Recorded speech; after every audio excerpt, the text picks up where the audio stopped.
Okay on ಆಯ್ತು. ಹಾಂ ಆಯ್ತು. ಓಂ ಗುರು ಬ್ರಹ್ಮ ಗುರು ವಿಷ್ಣು ಗುರುದೇವೋ ಮಹೇಶ್ವರಃ ಗುರು ಸಾಕ್ಷಾತ್ ಪರಬ್ರಹ್ಮ ತಸ್ಮೈ ಶ್ರೀ ಗುರವೇ ನಮಃ. ಗುರವೇ ಸರ್ವಲೋಕಾನಾಂ ವಿಷಜೇ ಭವರೋಗಿಣಾಂ ನಿಧಯೇ ಸರ್ವವಿದ್ಯಾನಾಂ ದಕ್ಷಿಣಾಮೂರ್ತಯೇ ನಮಃ. ನಮಃ ಸಕಲ ಕಲ್ಯಾಣದಾಯಿನೇ ಚಕ್ರವಾಣಯೇ ವಿಷಯಾನಮಗ್ನಾನಾಂ ಸಮುದ್ಧರಣಹೇತವೇ ಜ್ಞಾನಾನಂದಮಯಂ ದೇವಂ ನಿರ್ಮಲಸ್ಫಟಿಕಾಕೃತಿಂ ಆಧಾರಂ ಸರ್ವವಿದ್ಯಾನಾಂ ಹಯಗ್ರೀವముపాస్మహే. कमभ्याद्यं गुरुं वन्दे कमलागृहमेधिरं प्रवक्ता छन्दसां वक्ता पाञ्चरात्रस्य स्वयं. सोमस्मद्गुरुभ्यो नमः अस्मत्परमगुरुभ्यो नमः अस्मत्सर्वगुरुभ्यो नमः. श्रीमते रामानुजाय नमः श्रीपरांशदासाय नमः श्रीमद्यामनमनये नमः श्रीराममिश्राय नमः श्रीपुण्डरीकाक्षाय नमः श्रीमन्नाथमनये नमः श्रीमते षडगोपाय नमः श्रीमते श्रुतसेनाय नमः. ओम श्री नमः ओम श्रीधराय नमः. अस्मद्देशिकमस्मदीय परमाचार्यान् शेषान् गुरून् श्रीमन्लक्ष्मणयोगिपुङ्गव महापूर्णं मुनिम्यामुनं रामं पद्मविलोचनं मुनिवरं नादं सलद्वेषिणं सेनीशं श्रियमिन्दिरासहचरं नारायणं संश्रये नमो नारायणाय. श्रीमन्नारायण चरणौ शरणं प्रपद्ये श्रीमते नारायणाय नमः. सर्वधर्मान् परित्यज्य मामेकं शरणं व्रज अहं त्वा सर्वपापेभ्यो मोक्षयिष्यामि मा शुचः. श्रीमच्छेदाद्रिवरदनिरवधिकरुणालब्धदास्यानुभावः धीमच्छ्रीविष्णुताण्डयसुभगजनि श्रीनिवासाचार्यसूनुः शान्त्यौदार्यप्रबोधप्रपत्तिसुभुवनावासभूमिर्महात्मा श्रीमान् श्रीशून्यनारायणपुरुषः मे मानसे सन्निधत्तां श्रीकाश्यपान् भयपयोनिधिं श्रीतभानुं श्रीविष्णुचित्तकुलमङ्गलदीपमार्यं श्रीवेङ्कटाद्यतनयं श्रितपारिजातं श्रीश्रीनिवासमनिशं शरणं प्रपद्ये श्रीश्रीनिवासमनिशं शरणं प्रपद्ये. सद्गुरुशरणारविन्दाभ्यां नमः. आचार्यः ओम्भोः प्राणानायम्याम्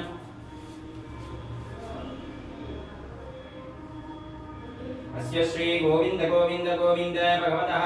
महापुरुषस्य विष्णोराज्ञया प्रवर्तमानस्य अद्य ब्रह्मणः द्वितीयपरार्धे श्री श्वेतवराहकल्पे वैवस्वतमन्वन्तरे अष्टाविंशतितमे कलियुगे प्रथमे पादे जम्बूद्वीपे भारतवर्षे भरतखण्डे मेरोः दक्षिणे पार्श्वे दण्डकारण्ये शकाब्देऽस्मिन् वर्तमाने व्यवहारिके प्रभवादि षष्टिसंवत्सराणामध्ये इदानीं श्रीमते मङ्गलकर विश्वावसुनाम संवत्सरे वसन्तऋतौ वृषभमासे कृष्णपक्षे अद्य दशम्यां शुभतिथौ वासरः वासरस्तु स्थिरवासरयुक्तायामस्यां शुभनक्षत्र शुभयोग शुभकरण श्रीविष्णुयोग श्रीविष्णुकरण एवं गुण सकलविशेषण विशिष्टायामस्यां वर्तमानायां दशम्यां शुभतिथौ अस्य देवदेवस्य भगवतो वासुदेवस्य अखिलाण्डकोटिब्रह्माण्डनायकस्य ज्ञानशक्तिबलैश्वर्य वीर्यतेजशादीशात्पुण्यविग्रहस्य परवासुदेवस्वरूपस्य वासुदेवसङ्कर्षणप्रद्युम्ननिरुद्धादि यूकावतारधारणस्य मत्स्यादिकल्पिपर्यन्त विभवावतारधारणस्य सर्वेषु भूतेषु हृदये अन्तर्यामित्वा स्वरूपधारणस्य श्रीरङ्गादि अष्टोत्तरस्थलेषु अर्चारूपेण अवतीर्णस्य श्रियहापदेः वैकुण्ठवासस्य भगवतो नारायणस्य श्रीपाञ्चरात्रदिव्यागमशास्त्राष्टोत्तरशतंहितौ सारभूत श्रीपात्मसंहितोक्तप्रकारेण श्रीदेवी भूदेवी समेत श्रीनिवासस्वामी सन्निधौ राजराष्ट्राभिवृद्ध्यर्थं लोकक्षेमार्थम् अद्य मण्डलाभिषेकपूजाख्यातिमहामङ्गलकर्मणि वीरकेरळं ग्रामजनानां सह कुटुम्बानां क्षेमस्थैर्यवीर्यविजयायुरारोग्यकृपाकटाक्षदा सिद्ध्यर्थं नवग्रहदोषनिवारणार्थदा सिद्ध्यर्थं बालका बालकीनां विद्यापारङ्गदा सिद्ध्यर्थं परीक्षाकालमध्ये ज्ञानविराग्यदा सिद्ध्यर्थं दृढगात्रदा सिद्ध्यर्थं यौवनानां यौवनीनाम् अतिशीघ्रमेव विवाहप्राप्ति सिद्ध्यर्थं विवाहानन्तरे सत्सन्तानप्राप्ति सिद्ध्यर्थं सन्तानगोपालकृष्णस्वामिने नमः कृपाकटाक्षदा सिद्ध्यर्थं तुल्यविविध्यदा सिद्ध्यर्थं व्यापारस्थलमध्ये लक्ष कोटि अभिविध्यदा सिद्ध्यर्थं श्रीदेवी भूदेवी समेत श्रीनिवासस्वामिने नमः. अद्य त्रयोदशदिन मण्डलाभिषेक पूजाख्यातिमहामङ्गलकर्मणि राजराष्ट्राभिवृद्ध्यर्थं लोकक्षेमार्थं श्रीदेवी भूदेवी समेत श्रीनिवासस्वामी सन्निधौ राजराष्ट्राभिवृद्ध्यर्थं लोकक्षेमार्थं नित्याराधनं चद्यदृश्येति सङ्कल्प्य अक्षतान्तरतो निरस्य औपस्पृश्य ओम श्री नमः गंगायै नमः सरस्वती बृहस्पत्यै नमः ओम बम वरुणाय नमः ओम बम शान्त्यै नमः ओम श्रीदेवी भूदेवी समेत श्रीनिवासस्वामिने नमो नमः पादयोः पाद्यं समर्पयामि शिरसि अर्घ्यं समर्पयामि मुखे आचमनीयं समर्पयामि ओम धर्माय नमः ज्ञानाय नमः वैराग्याय नमः ऐश्वर्याय नमः धर्माय नमः ज्ञानाय नमः वैराग्याय नमः ऐश्वर्याय नमः मध्ये सदाशिवाय नमः ऋग्वेदाय नमः यजुर्वेदाय नमः सामवेदाय नमः अथर्ववेदाय नमः कृतयुगाय नमः त्रेतायुगाय नमः द्वापरयुगाय नमः कलियुगाय नमः ओम वैकारिकहंकाराय नमः बौद्धिकहंकाराय नमः दैविकांगाराय नमः सत्वगुणाय नमः रजोगुणाय नमः तमोगुणाय नमः ओम यं गं गं तोडिकारूपेभ्यो पृथिव्यप्तेजो वायुवाकाशेभ्यो नमः ओम मम आस्तनरूपाय जीवात्मने नमः ओम रं अग्निमण्डलाय नमः ओम वं सोममण्डलाय नमः ओम हं सूर्यमण्डलाय नमः ओम श्वेताय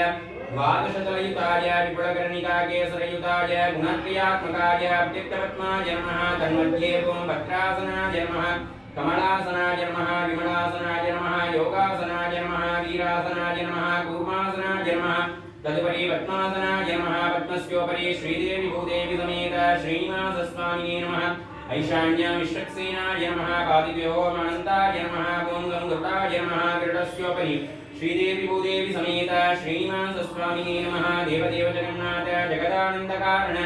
आवाहन प्रवृत्तोऽहं मणिज्ञानं देहि मे प्रभो देवी देवी जगन्नाथः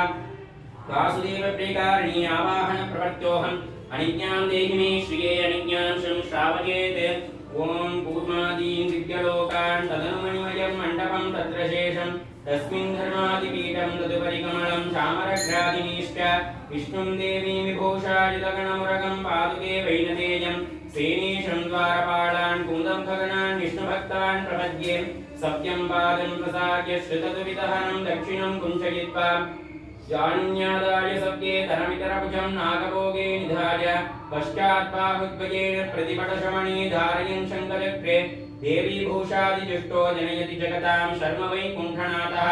श्रीदेवी भूदेवी समेत श्रीनिवासस्वामिने नमः एहि भगवान् आगच्छ आगच्छ आगच्छ एहि भगवान् आगच्छ आगच्छ आगच्छ एहि भगवान् आगच्छ आगच्छ आगच्छ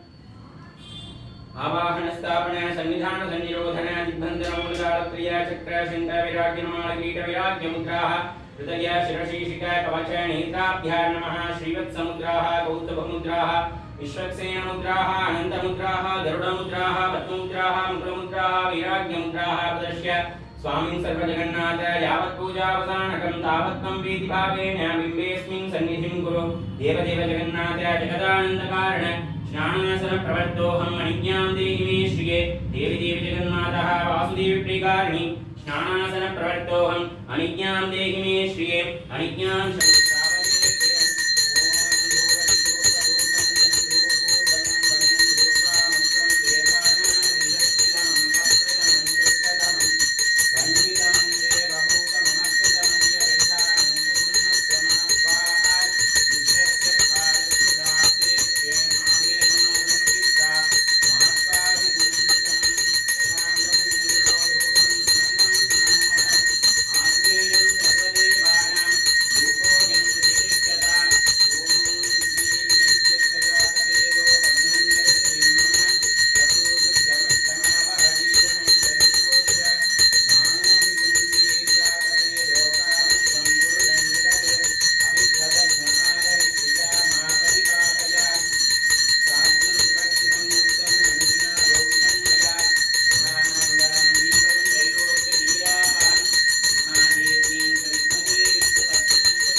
नमः